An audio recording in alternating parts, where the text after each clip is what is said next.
Кеше рэп батылға қатысатын мықтыларды шақырайын. Менің оң жағымда рэпер Мадо! Және сол жағымда жекпе-жектің бірнеше мәрте жеңімпазы, жұдырықты жігіт лақабаты Найман Қуат Хамитов. Қуат ортада. Жігіттер, бір-бірімізге жақындаймыз.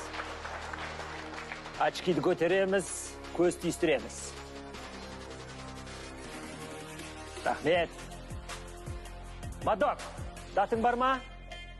Қуат, датың бар ма? Дайын.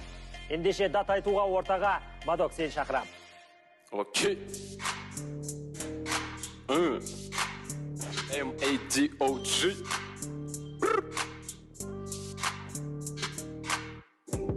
На бите Мадок, алдымда тұрған легенда Қуат Хамитов. Қазақ батыры деп оны таниды көп. Қуат Кингринг, бойларда жасайды өр. Бірақ интернетте Қуат кәдімгідей Қуат. Дезинфекторлар үшін ковидтан кейінгі враг. Сенің прикол ұстап отқаныңды түсіндім, брат. Көгілдір жеде кигендер түсінбей қалыпты бірақ. Қуат Савинаға ғашық, Савина елден қашық. Сенің салған сөзіңе жауап берді Шалтаров қашып. Нақты жауабын Савина неге айтпады екен. Бекерден Қуаттың жүрегін жаралап кеткен. Братан, реально серьезно, сен ол қызды көрдің ғо. Сенің басың ол қыздың иығына келіп тұр ғо.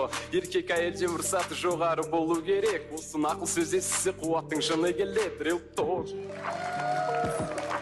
Рахмет. Ортада Қуат Хамитов.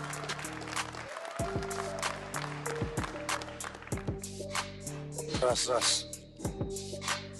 Еу, раз-два, мен шығамын алға. Біз қазақпыз, бізге әңгімең бар ма? Сен білесің бе, қазақтарға секірме. А то сені екі сөз күтеді. Сен Қуат дедің, Қуат дедің. Егер Қуат шын мәнінде қуса, ты будешь кричать, я его боюсь.